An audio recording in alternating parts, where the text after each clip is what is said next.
This is the Sigma 17-50 f2.8. It was released way back in 2010. So that begs the question, should you still pick up one of these lenses in 2021? Let's put this little guy to the test and see what it's capable of. And to do that, we'll travel to several different shooting locations so we can get a wide variety of shot to really capture what this lens is all about. Oh, and by the way, everything in this video was shot on the 17-50, aside where the 17-50 is the subject. Alright, so let's start with something fun. Let's test the macro capabilities of this lens. We have the first dandelions of the seasons growing here in this area, and I think it's a really fun way to kick off this video. So let's see how close we can get to those dandelions.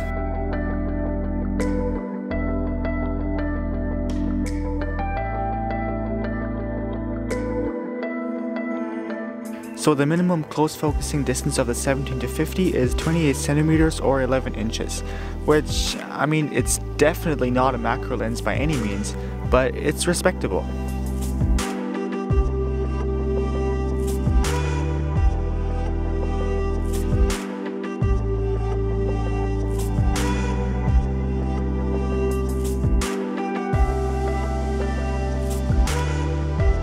So these shots were all shot at 50mm, but as you can see in this shot right here, if I zoom out to 17mm, it doesn't actually change. I can't actually get any closer.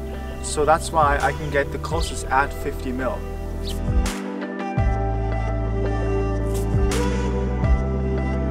Alright, so next up's street photography. Where we live, we don't have any really large buildings, no skyscrapers or anything like that, but I gotta work with what I got. So keep in mind that typically for a lot of landscape stuff and city photography, you're gonna be shooting super wide, like 17mm, but I'm gonna do some 50mm as well, just so you can see the difference.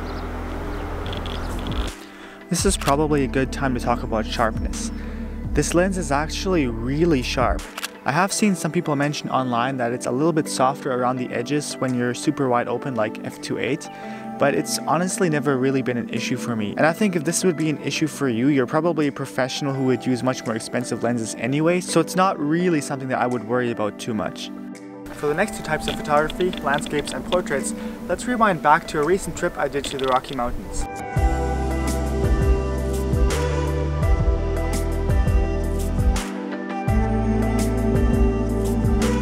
So for portrait photography, this lens is definitely not at the same level as something like an 85mm f1.4, but 50mm at f2.8 is still going to get you some incredible shots. And keep in mind that it's 50mm times 1.6 or 1.5 depending on which camera brand you're using, so it effectively turns it into an 80mm lens.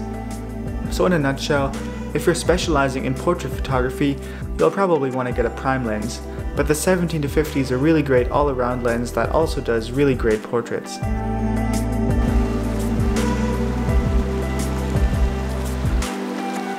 mountain range back there looks so stunning. It just doesn't translate on video at all. For landscapes, 17mm is alright, but it could be a little bit wider for my liking, because keep in mind the APS-C crop factor. This lens is like a jack of all trades. It does a lot of things well, but nothing really well. So that was a quick rundown on a couple different shooting scenarios where you might use this lens. Let's talk about a few other things that might affect your buying decision for this lens. So first of all, the build quality. I'm honestly not really that impressed by the build quality. Like, it's not terrible by any means, but it's just not really at the same standard as some of the nicer, like some of the Canon L lenses, for example.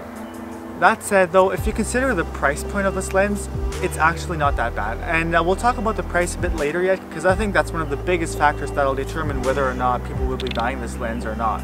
One other thing is that some people have been complaining online a little bit about the focusing ring, that it doesn't really go very far. You only have about 45 degrees.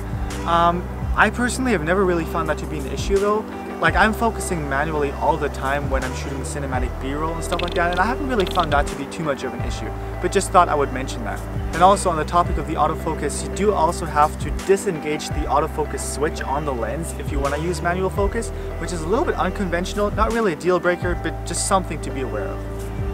And then one other thing is the image stabilization. This lens does actually have image stabilization, which is awesome. I mean, at this price point, I love it, having image stabilization. However, keep in mind that it's not as good as some of the other lenses, some of the more expensive lenses, and yeah, like, it's better. It's basically better than nothing. It's nice that it's there, but it's also not that great either. So let's talk about vlogging for a sec.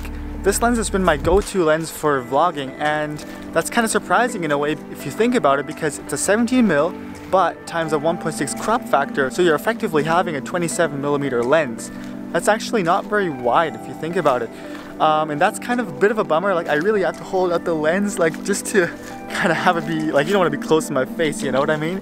So that's a little bit of a bummer, but it still works. Like, I'm still able to use it for vlogging, and I have been using it for this for quite a while now, and yeah, it works. There is one downside though to this. A wider lens typically would get you less shake, because like I can hold this out far so that it looks fine, so it's not too close to my face, but it's still punched in quite a bit, so you notice shake a lot more. Even though I have image stabilization, it's still a little shaky. So those were all just a few minor things that I think you should be aware of. There's one thing about this lens that might be a deal breaker though, and that is the autofocus motor. The autofocus motor on this lens is really not that great. Like, I mean, the camera body itself is driving the autofocus, so I'm using it on a Canon 90D. The autofocus is great, but the motor itself is pretty noisy. Now, I will say that for a lot of scenarios where you're not really changing the focus that much, let's say for vlogging, where you're just holding the camera up and you're just focused on your face and you're not really changing it, it's really not an issue. But if you're constantly switching back and forth between different focus points, yeah, you're gonna hear it. You're definitely gonna hear it. So that's probably the biggest thing about this lens that's not that great. But beyond that, yeah, I think it's great at this price point, and that really kind of wraps this whole thing up for me. I would say the price point. You can get this lens for like $350 US, and at that price point, if you think about what you're getting, like you're getting an f2.8 lens, f2.8 throughout the entire zoom range. Like, think about that, that's amazing, and it has image stabilization, and I mean, it looks fantastic, especially at 50mm. It's just beautiful, it looks incredible, and at the price point that this lens is at, yeah, I mean, you can't really go wrong, especially like if you have a low budget. For me, for example, I actually went ahead and just bought my camera, just the body only, and then bought this lens instead of buying the kit lens, and I definitely don't regret that decision. So yeah, that pretty much wraps it up. This lens is incredible if you're just getting into photography or videography and you don't have a lot of money. This lens, I would say, definitely get this over the kit lens, definitely. If you have a bit more money to spend though, you might want to look at something that has a nicer autofocus motor and maybe a little better build quality. But yeah, that wraps up this review. I hope you guys enjoyed it, and I'll see you guys in the next video. Looks like we're gonna have thunderstorms. It's about to rain. I'm so pumped. I love thunderstorms. And it looks like we're gonna have the first thunderstorms of the year. That is just, oh, I love it. See the clouds back there. I really hope we're gonna have thunderstorms. It's starting to rain now. Am I weird for like loving rain? I think there are people out there who also like really like rain. Sometimes, not always.